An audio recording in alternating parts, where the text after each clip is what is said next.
and at 22nd overall in the 2022 NFL Draft, the Green Bay Packers are taking Quay Walker, linebacker from Georgia, yet another Georgia defender coming off the board at this point in the draft. Quay Walker was a name who was rising late. People began hearing rumblings. He would go in the first round, and indeed, he does end up going in the top 32 selections. He's a top linebacker taken, which is somewhat surprising, but hey, people love the range he had, love the speed he played with.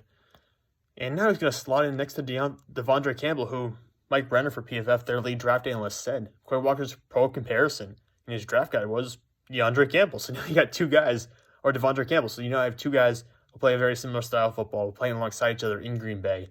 And Campbell was an all-pro this past year, signed an extension with Green Bay in the offseason. And now you can complete that linebacker room with someone like Quay Walker. Because we know, like Chris Barnes, who they had there, Ty Summers, these guys were not going to be, Isaiah McDuffie's a solid player, but more of a special teamer than an actual starter. Those guys weren't going to start this year. Quay Walker comes into the room and is immediately a starter for Green Bay. It makes that defense a lot better. In this past season, Quay Walker had 65 tackles, 5.5 tackles for loss, 1.5 sacks, 3 passes defense, and a forced fumble. And he is actually pretty effective as a pass rusher as well. 25 total pressures when allowed to blitz the quarterback. And one of the best tacklers in this draft, period, like at any position.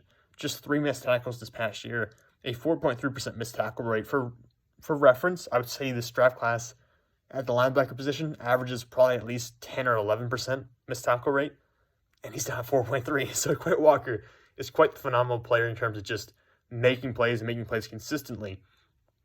He was penalized 3 times this past year, and he just has been issues where he kind of runs himself out of plays. He kind of oversets on plays, runs himself out of it, and can't necessarily redirect into the play.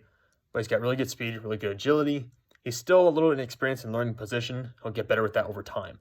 And Quay Walker is a solid pick here for the Green Bay Packers. It certainly fills a need for them.